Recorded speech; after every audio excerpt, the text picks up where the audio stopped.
till it's back. Yay, it's good? Okay. Is the quality good? So this is how you know it's live, folks. I'm still getting some people saying no sound and some people saying yes. I don't know what that means. Yeah. Okay. I think you can hear me. Oh, Courtney's there. Sarma's there. Carrie's there. Jan's there. Thank you, Jan, for being so clear. Susan's there. Antonio's there. Judith is there. Hey, come on in, everybody. Jan, Adrian's there. Caitlin is there. Hello. Come on down. Come on down. Okay. So, the first announcement is pretty spectacular, actually. And this comes courtesy of our very beloved program director for Mariposa, Tim Wilson. Now, what some of you may not know is that being a building of such historic age and brilliance, we also face a lot of costs and challenges maintaining our building. The biggest cost that hits us every year is insurance. Now, there's a long story behind this. We actually lost it for a short period a couple of years ago, and that had to do with the age of the building. When our insurance came back in effect, we were in a position where we have to now pay upfront in full every January. This is $20,000. It's not a small price to have this beautiful historic building. Well, dear Tim, hearing this and understanding what was going on for us at this difficult time of the year, said, look, let's do a match challenge and see what we can raise in the community to cover our building's insurance.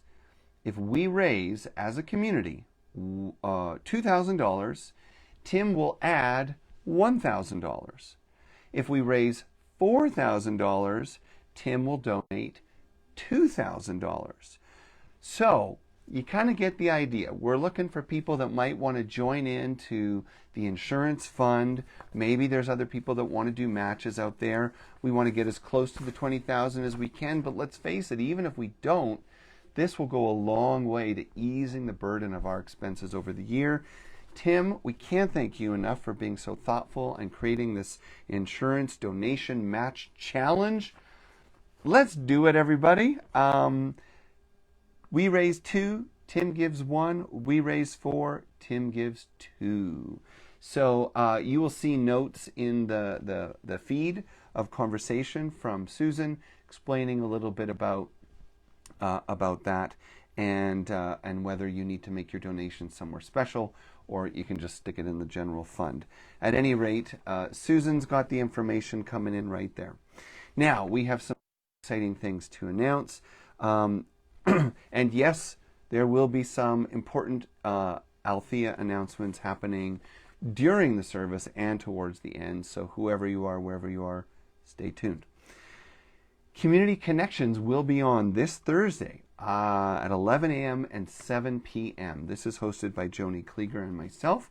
I take the lead at 11. She takes the lead at 7.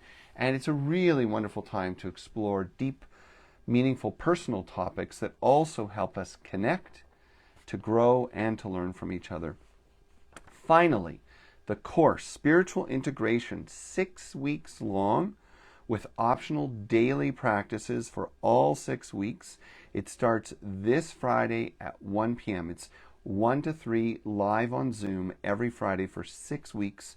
And it's going to be a pretty robust program, which means lots of content, lots of inner work and practices to do between sessions if you choose.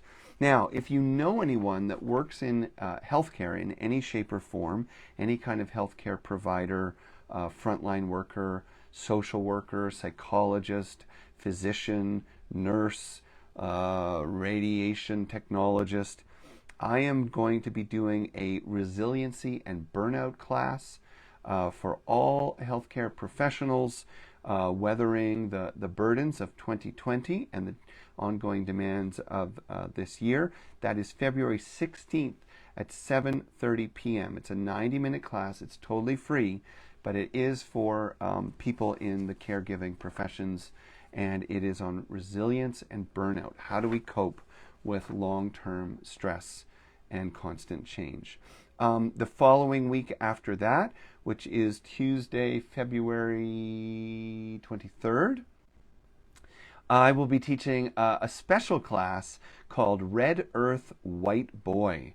And it is about 4 of my Indigenous teachers, and I will be telling stories that explore cross-cultural dynamics. How do we learn beyond the culture of our origin and then translate that in a way that is both meaningful personally and yet upholds respect, dignity, and boundaries for the traditions that we encounter.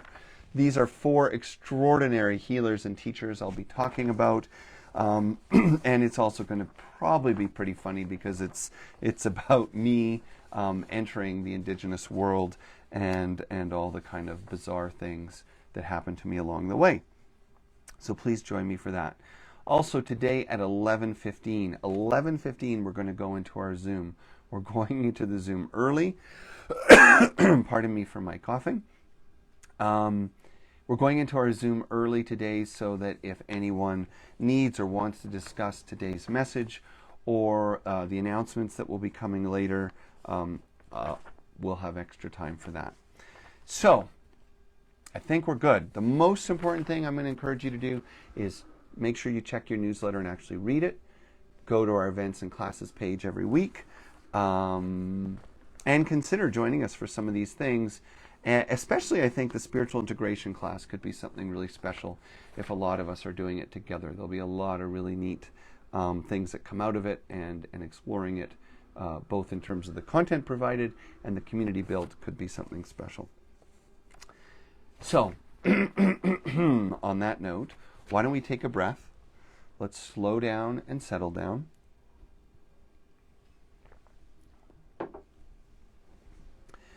And as you get centered, what I'd like to do today is start with our statement of being.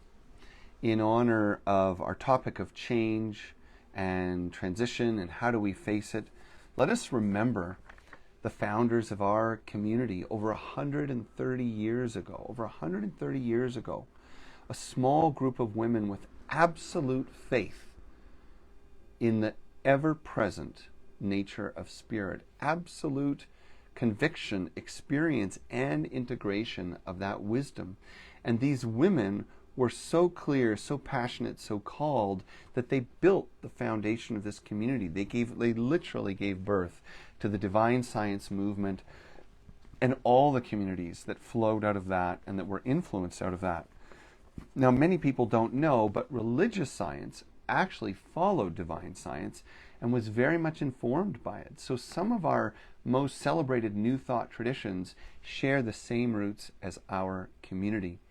And the thing that's most precious and important to remember as we look back is not that they created something new for the first time, but that they were courageous enough and willing enough to open themselves to something eternal. And that's where the strength of their gift came from. That's where the strength of this community comes from, which is that we are not strong because of something we've done.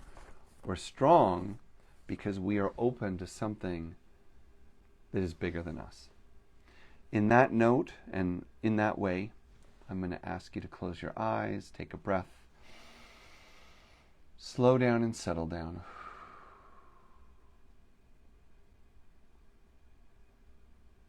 Connecting with stillness and silence. Feeling your mind grow quiet, feeling your heart open, feeling the way we are connected despite time and distance through the stillness we share.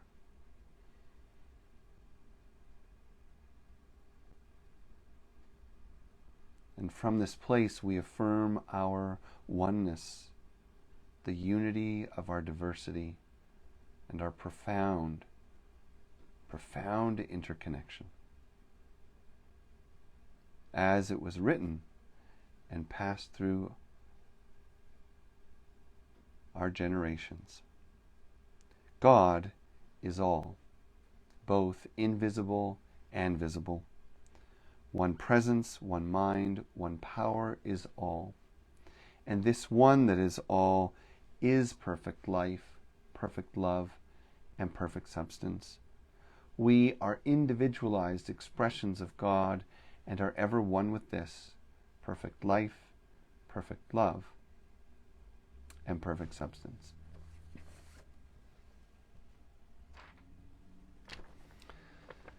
So, staying with your breath, I invite you to keep your eyes closed as we move deeper into the heart, as we share in a prayer, each in our own way, but together as one. To the one that is all, our divine source, our sacred substance, to this love and wisdom that is all things, that is us. Today, we sit in gratitude. We sit in gratitude together and wherever we are for this moment. For in this moment, we have choice. We can learn. We can love. We can let go. And when we have these things, we have everything before us. From this place, we sense and see the way our whole lives have brought us to this moment, every joy, every sorrow, and we give thanks for it all, for the journey of the soul. We give thanks today for all the ways we have been nourished and fed in body and mind, heart and soul, and all the ways we have been challenged and broken so that we might begin again, learn again, live again. We give thanks today for each other, for everyone that has been a companion on our spiritual path, and we even give thanks for those who have been our most fierce and difficult teachers. We give thanks for all companions, the animal world, the plant world, all the natural powers and forces, and to all those who watch over us. We feel the blessing that is our life. We feel the blessing that is this moment. And so we pray to open our hearts completely so that our minds would be transformed, that we might see the world as it truly is, united, one family, one love, one soul unfolding in the billions and billions of lives within. We are humbled and we are uplifted by this feeling, by this knowing. And from this place of extraordinary connection and awakened awareness, we will be a part of the wholeness, the balance, and the healing of each other and this world.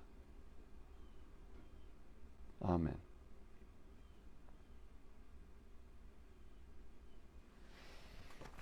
So,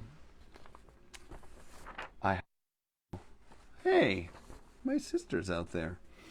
How's it going?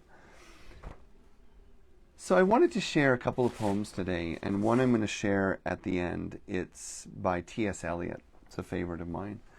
The first, because we do have something special that we're going to be talking about today, something that's going to be a little bit unexpected and a little bit shocking for some of you, surprising, fascinating, provocative. But I thought I would start with a few stories, short stories, true stories, and also probably one of my most favorite readings of all, ever, always. We've read it many times at Althea, and I think this is a great day to take it in again. If I could leave one passage for my children, probably this would be it. It's written by Rumi, and it's now called The Question. One dervish says to another, "What was your vision of God's presence?" "I haven't seen anything. But for the sake of conversation, I'll tell you a story. God's presence is there in front of me, a fire on the left, a lovely stream on the right. One group of people walk towards the fire, into the fire. Another towards the sweet flowing water. No one knows which are blessed and which are not.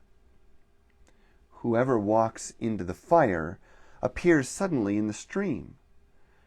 A head goes under the water surface, and that head pokes up in the fire." You see, most people guard against going into the fire, and so they end up in it. Those who love the water of pleasure and comfort and make it their devotion are cheated with this reversal.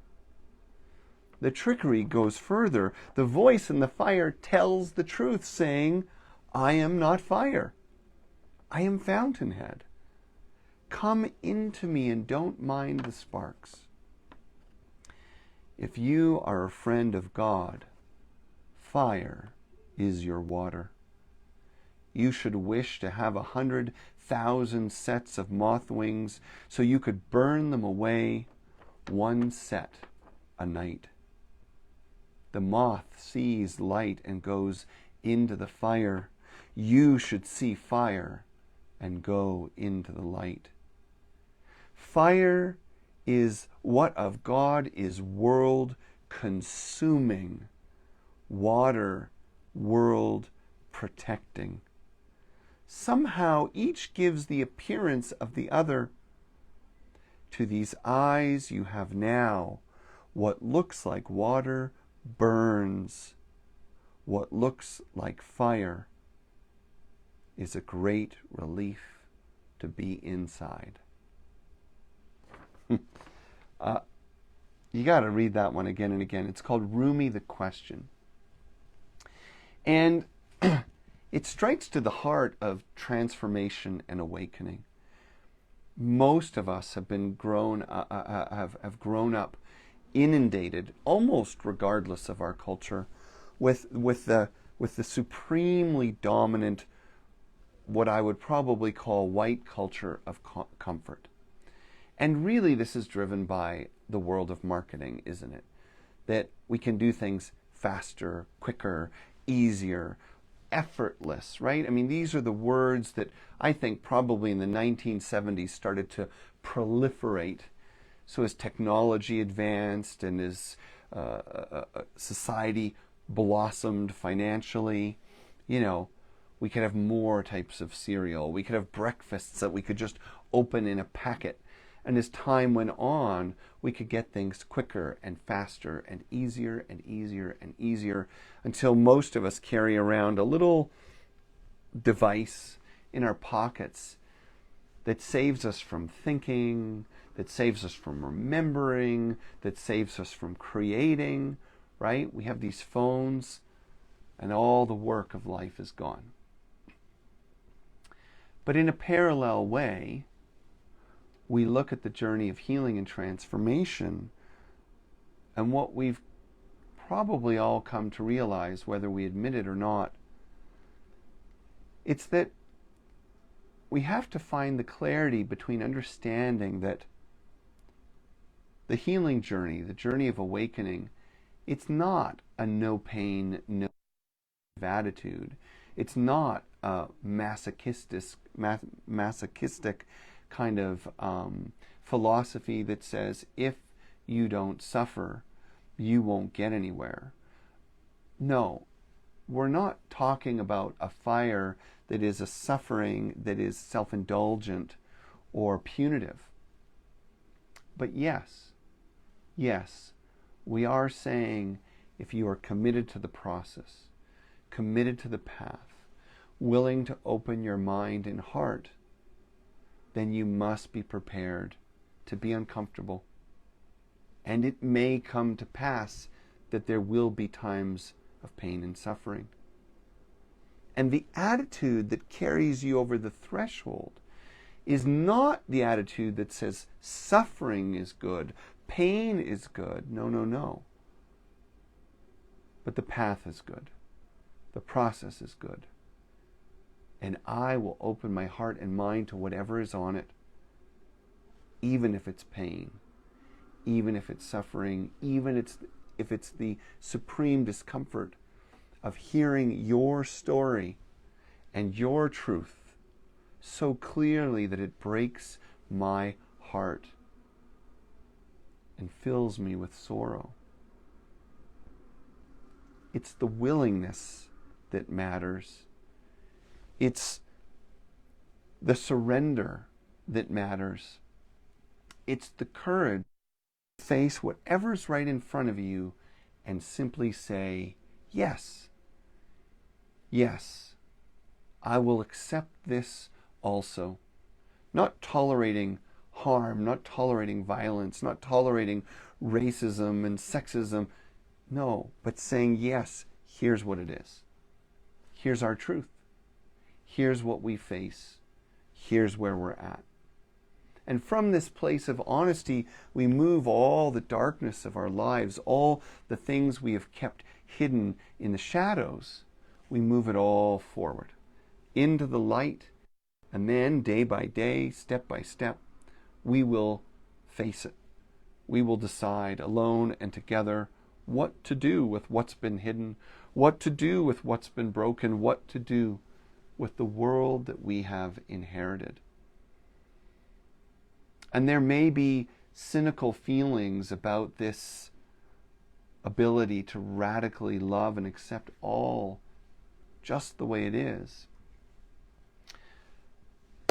But I challenge you to find any other way that's more productive, more healing, more powerful. Denial, blame, anger, righteousness. It seems to perpetuate the very things that we're trying to overcome. As a community at Althea, what we have always been committed to is awakening to the oneness of all. The perfect life, the perfect love, the perfect substance. And what that means when we say perfect life, perfect love, perfect substance, is that Spirit is in all things.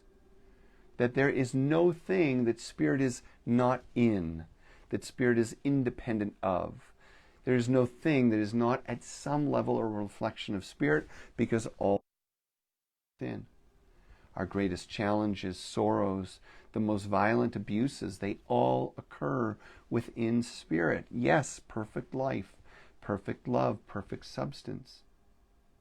No, not always comfortable, not always enjoyable, not always uplifting, but all within the design. And what that means is no matter what we have chosen as humans inside that, no matter how we have chosen to play the game inside the boundaries, inside the rules, the design, the game persists. And our choices will shape us based on how well we live and play with the design of the game. And there are those that might win by cheating for a game or two. There might be those who win a season by bullying or using force. But the way our world has been fashioned for us, through us, can all come to see in time that there has been no moment, and there will be no moment, in which love and wisdom are not present, and only a breath away. This is the design of our universe. We are built to find alignment through authenticity, and transformation through the willingness to listen, to learn, and evolve together. And the great news is, because everything is spirit, you can't go wrong. So this is not a journey of being right or wrong or righteousness. It's a process. It's an unfolding. It is like each and every tree on this planet that cycles through seasons, from seed to trunk to leaf to bloom. We are the same, evolving, following the pattern, following the design, opening and opening as we go, and sharing in the beautiful vitality of life when we come into alignment with it. Not with the way we want things to be, but quite simply with the way things are. Awareness, authenticity, alignment. These simple things that you have power over, that you can choose, will bring you into balance, will reveal your wholeness, and will teach you everything you need to learn, even in the hardest times. However, as the story tells us, as the Rumi passage tells us, we've got to go willingly.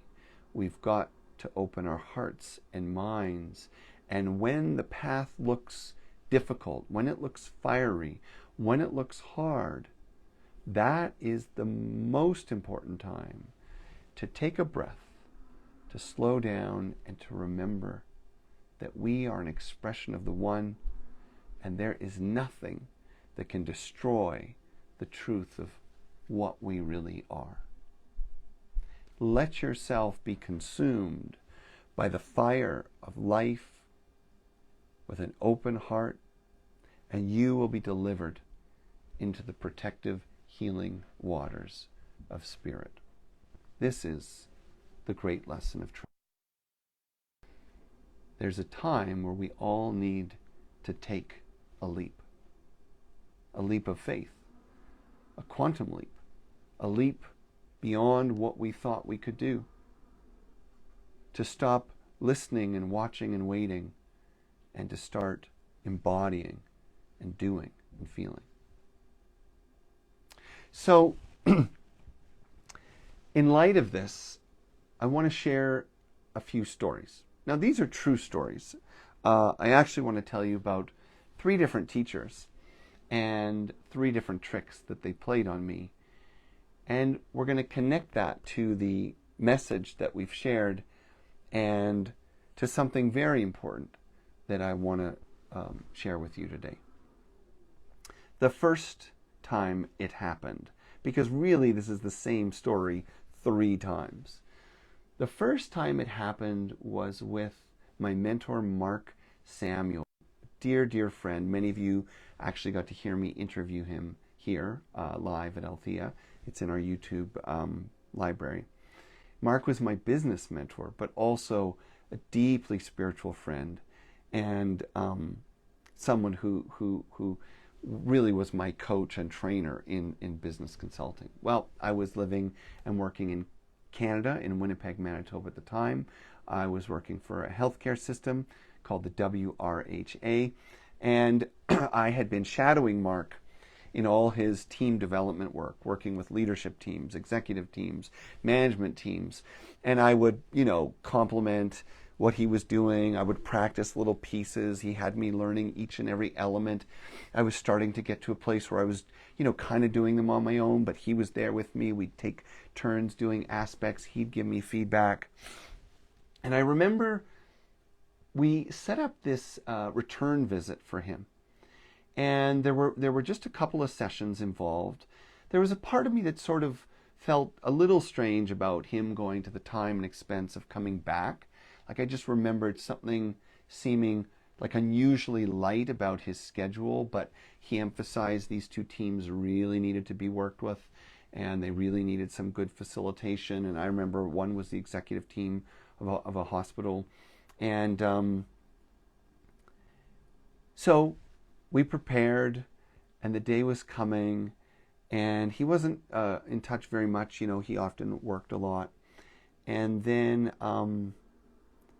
it was just the day before the session, and I got a message from him by email saying, "I'm sorry, brother. This is really unusual for me. I never cancel, but I can't make it.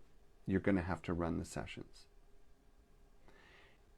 And I thought, no, we can cancel these and wait till you come back.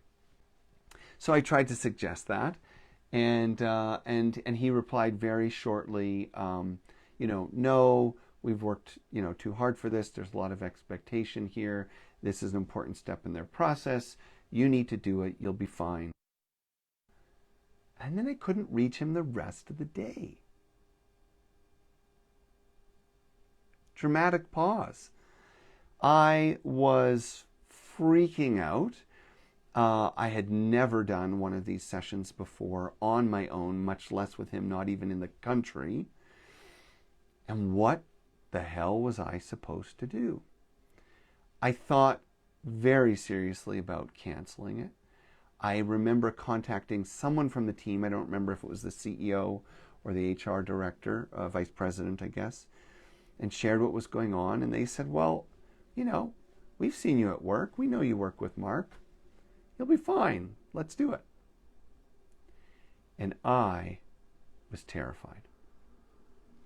But the next day, a little bit numb and a little bit nervous, I showed up.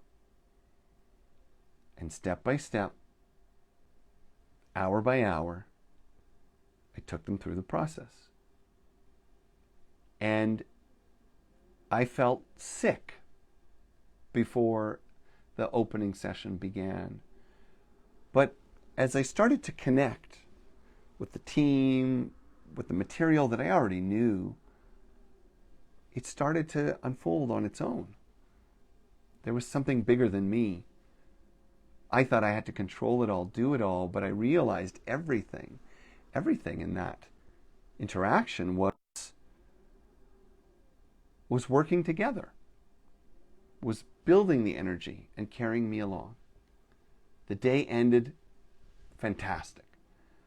Great day, incredible outcome. And I realized that there are some moments where we don't have enough faith in ourselves to take something on. And sometimes it's enough that other people do, that other people believe in us, that we can do something we don't think is possible. Well, you think that would have been enough for me to remember. But some years later, when I have to explain now, this is a different part of my life. This story took place in Arizona. And I had become friends with a Native American fellow named Louis Mel Madrona, also a famous physician and author. And he was known for his book Coyote Medicine, which I still think is one of the best books on healing out there. It's such a brilliant book. But he himself became known as a coyote. He was mixed blood, and he was someone who admittedly didn't fit well into any system. In the medical system, he challenged it from his native perspective. In his native community, he challenged it from his medical perspective. And then he was just kind of a quirky dude. I don't mind saying that. Louis, if you're out there, you know you're a quirky dude. Anyway, he and I became quick friends, and he was very kind to me. At that time in my life, I had been involved with Native communities for, more than a decade. I had done the Vision Quest ceremony 10 times. I was a sun dancer, a pipe carrier, the whole deal. And so when I assisted him, with the sweat lodge where we were, I could sing the songs, the ceremonial songs for him. He poured the water. He was the, healer in charge. And every now and then while we were setting up the rocks and building the fire, he would say, how come you're not running the lodges yet? And I would always say, not me, I'm not going to be the white guy running ceremonies for people. And he was like, well, it doesn't really matter the color of your skin. You have gone through all the steps and training and received the blessing of your community to run lodges for people. So, I think you need to do that. Yeah, well, I get it, but I'm going to leave it to you, and I appreciate that, but I'm not going to be the white guy doing that stuff, and who knows when someone's really ready, and so on. Well, it was about once a month, I think, we would meet up. I would help him with the sweat lodge, build the fire, cover the lodge, care for the people coming, help him with the water, sing songs, and so on. And I got a message, and I feel like it was like a Wednesday morning. And he said, Jonathan, I need your help. I've got a group. I don't remember what the group was, to be honest, but I got a group asking for a lodge. It's very important. It's tonight. Can you make it? Well, of course, when you're assisting these kinds of things. So I was out there early, set everything up. I was prepared. He didn't show up right away, so I was having to do more things than normal. And then the people started coming, and there was no Lewis. And then I got a message. And it said, I'm sorry, I won't be joining you tonight. Have a good ceremony. That was it. And I freaked. Here I had 10 people, whatever it was, coming sincerely in need of prayers and healing, mostly non-native people, coming for their first experience, so much anticipation. The fire was lit, the rocks were on. I mean, you can't cancel a sweat lodge, or at least traditionally you don't. And so that was the day I ran my first sweat lodge outside of my community, where of course I had run them before, but outside my own native community, extended family, and it was amazing. And it was the same experience. I was nervous to get started, but as I prayed, as I poured the water, when the door came down, I realized I'm not doing this on my own. This is thousands of years of history and tradition doing it. This is the lodge doing it. This is the spirits and the ancestors doing it. This is the prayers and the hearts of everyone here doing it. I'm just helping out. I'm not in charge. I'm not in control.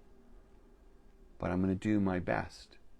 And little by little, the energy of the collective came together.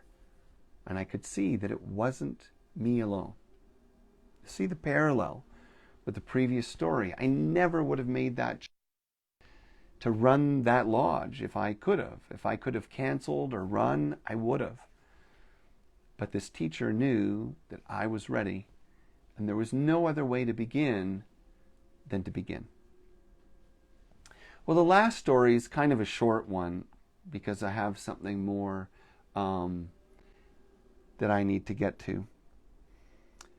But the last one is just about my dear dad, Gene Thin Elk. And many of you have met him. Some of you have heard of him. And I remember being a part of helping him with something called the Red Road Gathering. Now, this is an amazing event. It went on for about 30 years. And for a good number of years, I can't remember how many, but I think 10 to 15 years of it, I was involved. And I was a helper. And, this is a little bit more like a conference, so whether it was moving tables or setting up AV or setting up chairs, helping with ceremonial things, but I was just very comfortable being the helper. And, and then time passed and I started to be my own teacher and write books and stuff like that. And I think was, how totally humiliating it would be to have to get up there in front of my community that I loved so dearly, that I believed in, with such extraordinary teachers around me that typically came to this event. And I thank God every year that I could just finally go somewhere where I could help, or I could go somewhere and help and watch and not be the teacher. I feel safe that would never happen. Well, it did come up before One Red Road, and Jean asked me by phone or text, probably by text, something like, do you have something you want to offer this year? That's what he said. And I said, I think my healing and my help and my support of the healers and the teachers is plenty. I think that's all it's more than enough. He didn't reply, typical.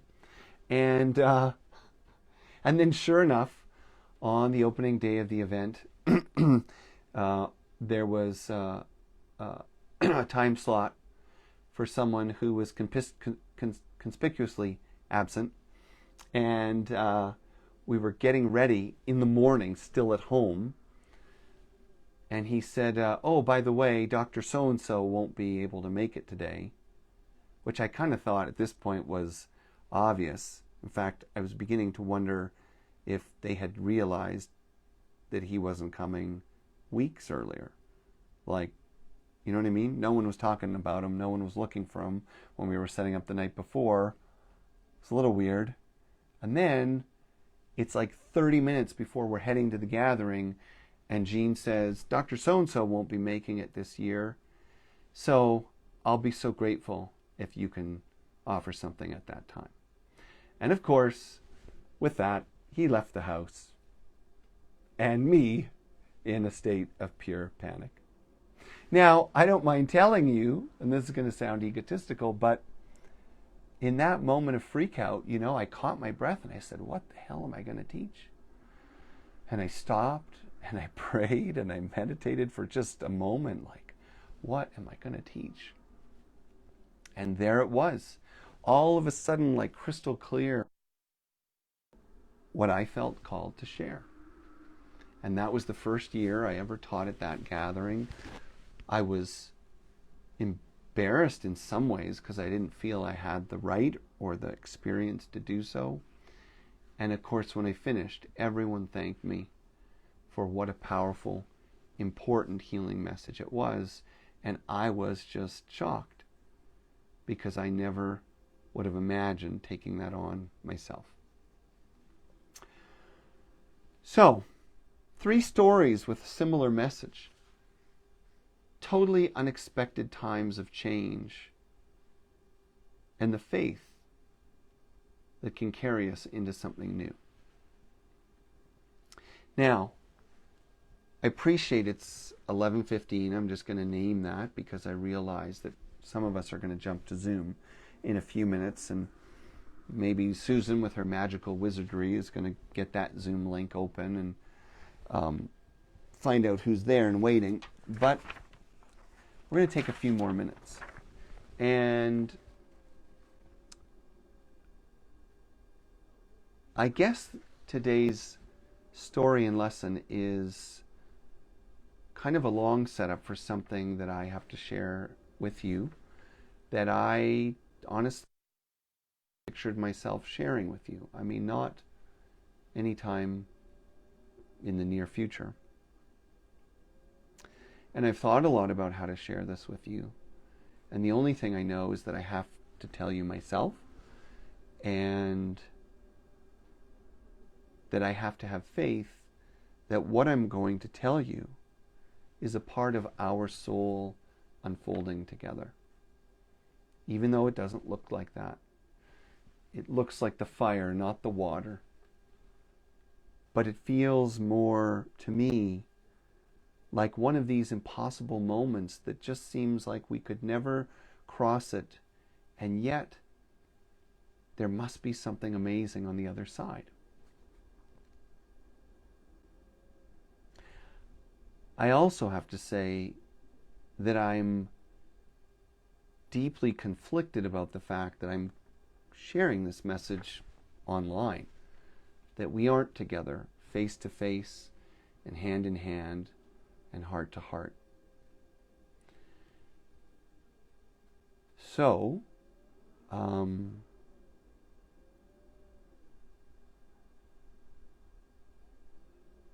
I guess I'm feeling a little stuck.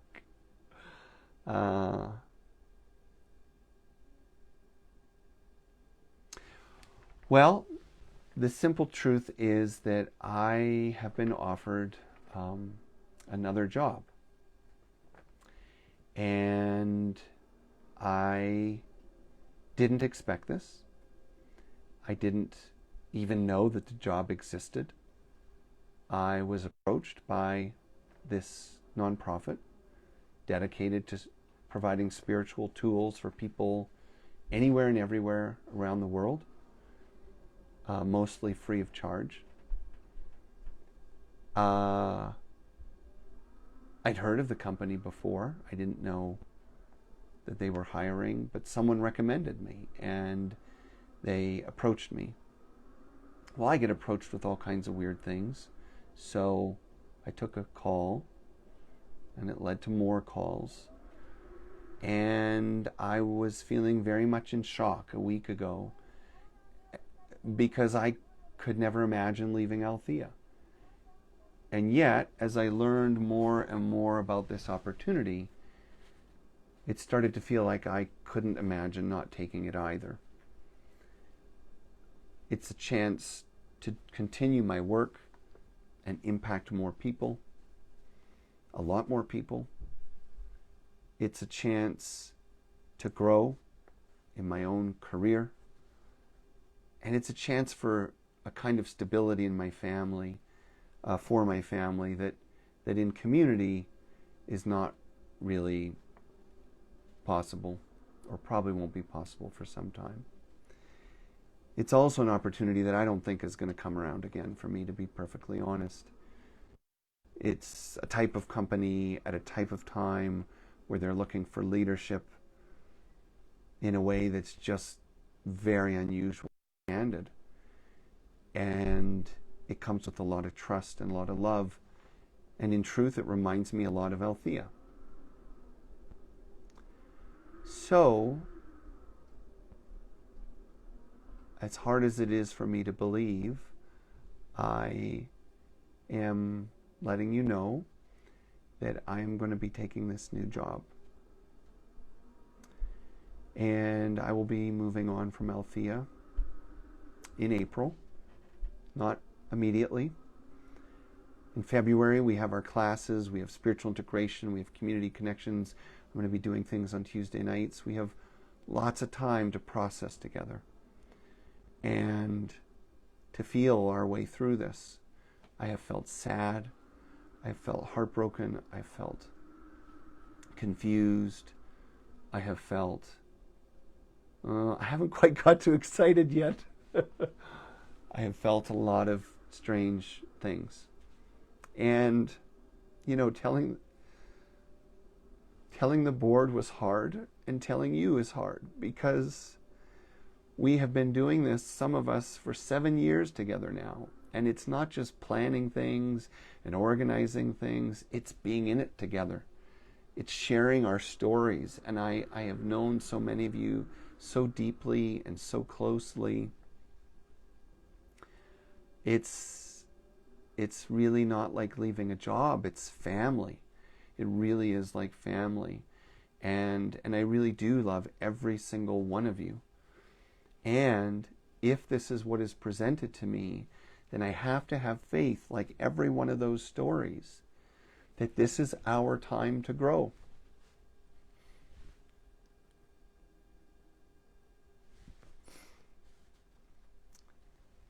And maybe you're just feeling happy for me. Maybe you're not feeling as sad as I am, but you know, if you feel any connection to me, I tell you, I feel the same to you.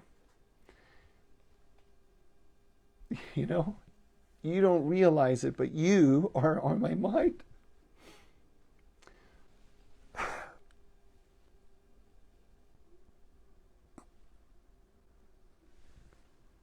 Every day, all the time. And I have a lot of flexibility in my schedule, and I work from home a lot, and I'm with my kids a lot, but they're far from me, and whatever goes on in our community, you know, it comes through me. People's losses, people's successes, people's questions, whatever it is, everything from when's that class starting to, you know, my brother died, or my sister is sick, or you know, it's a lot that we've been through together. And the truth is, life is spirit. Our community is spirit. Nothing happens independent of each other. And so I absolutely believe that my transition is going of Althea. It doesn't seem like the moment to say that. I always felt like I was a bridge for or I was a destination for Althea, that we arrived somewhere together. But the truth is, I believe I have been a bridge. And the question you have to ask right now, as I asked myself in all of those difficult stories about teaching, was, can I step forward and continue to do the work, to attend the gatherings, to bring my gifts forward, to help Althea create the vision of what is next, of who we have become together. And you're only going to see that, I know that now, you're only going to see that clearly in my absence and not my presence. And it's no different in some way. I'm sorry if this sounds obnoxious, but you know, my son is 13, and holy hell, you'd think it was pulling teeth to get me to leave him alone in the kitchen to make his own breakfast.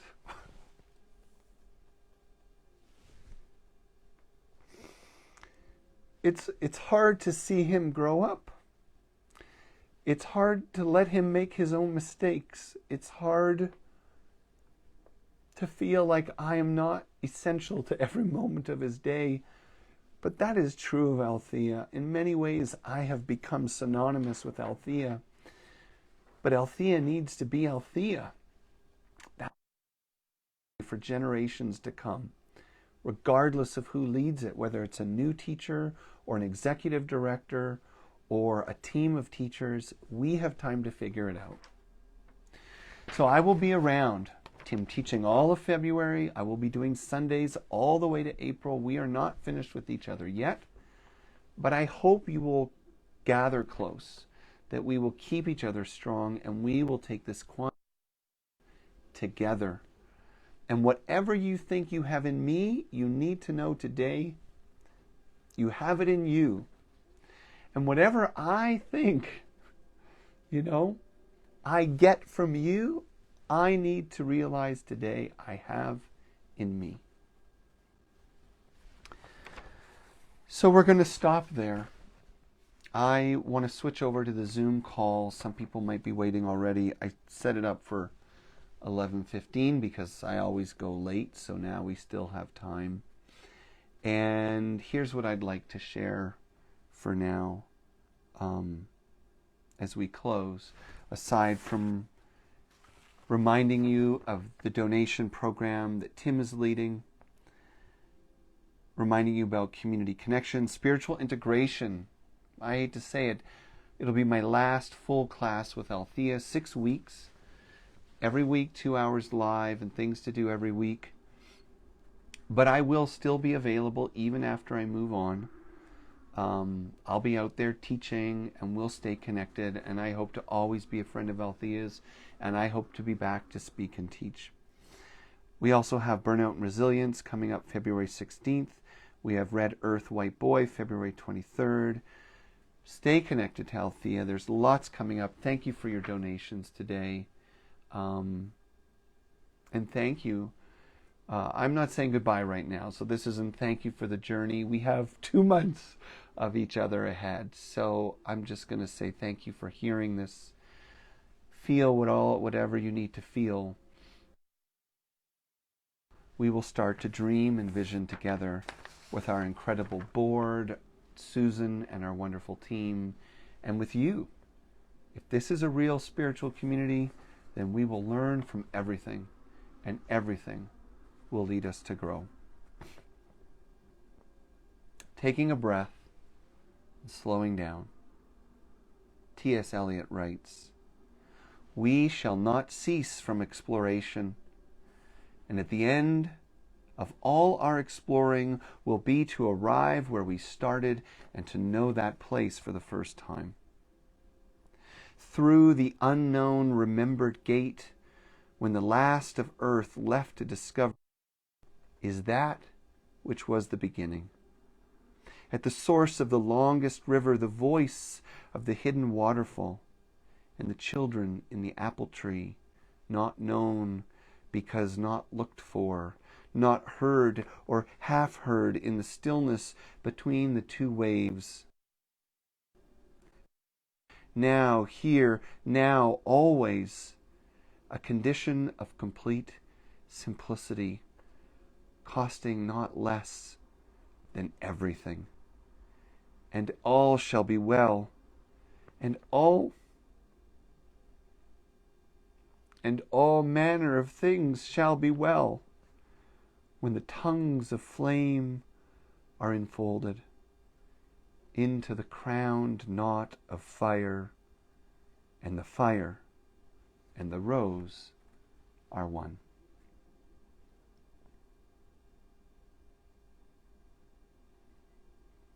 And so with that, I'm going to see some of you in Zoom now, and I love you all more than you could imagine. And I'm grateful for you all more than you could imagine. And let's have an amazing couple of months ahead, connecting and exploring, joining on Sundays, and growing in our strength as individuals and a community, so that the next step for Althea is its most extraordinary yet. I'll see you soon.